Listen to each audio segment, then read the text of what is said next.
My name is Bryan, and this is my educational autobiography. Let's start from the beginning. High school, freshman year. I went in with a pretty bad mindset, thinking that it would be easy and that it didn't really matter that much. Part of that stemmed from not really knowing what I wanted to do with my life, so I didn't really have a goal to work towards. I didn't do some assignments sometimes, and didn't put a lot of effort into the ones that I did, especially in math. I only took honors math because it was one less trimester than regular, and science. Took a class called Eco-Science because I got both biology and earth science out of the way in one year. I got steady C's in both subjects because I didn't try very hard. I took regular English against the recommendations of some of my teachers because I wanted less work. Where I excelled in that year was orchestra and fall play. I play the viola, which is pretty much a violin, but a little bigger with a little lower sound, and it is a major part of who I am. This led me to be introduced to a Mrs. Brocker, the orchestra teacher who became a major role model of mine. She's like family. I also tried out for the fall play and didn't get a role. But the director, Mr. Clack, another role model of mine, gave me the job of stage manager. I ended up loving it, so I took it and ran with it for the next 3 years of high school. Sophomore year. Going into sophomore year, I still didn't do my very best. Took a class called Leisure Activities, so I could slack off more than the year before. That same year, I also took a French class because I was required to by the school, and I just barely passed.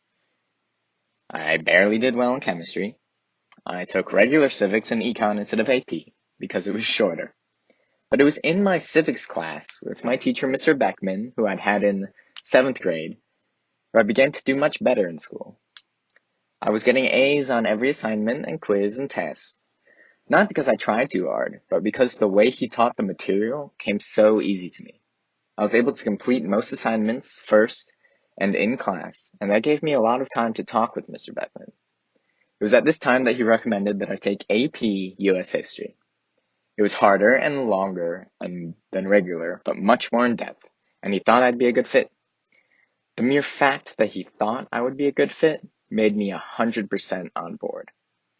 Unfortunately, sophomore year also happened to be the year that my favorite teacher, Mrs. Brocker, was moving to Texas. She was kind of like family, and she inspired me every day, and she still does. Junior year was where things really started to turn around for me.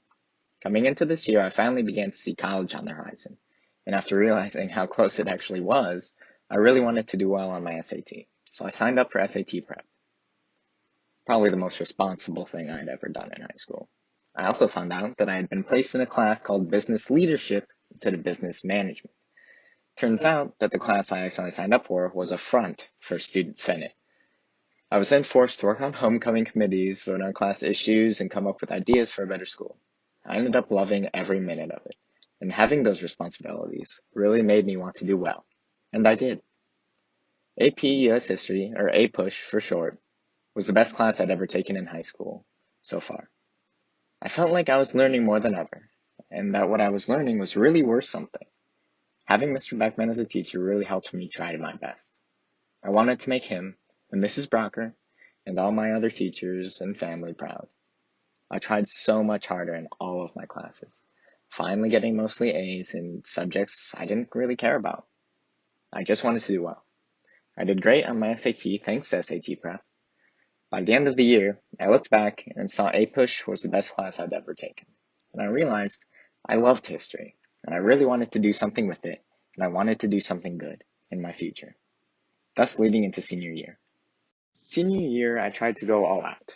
I took AP Literature and Composition to boost my GPA and challenge myself. I took AP Macroeconomics and AP Government and Politics as well, even though I'd already taken the equivalent credits. I wanted to learn more. Here I met Mr. Hicks, who would become another of my favorite teachers.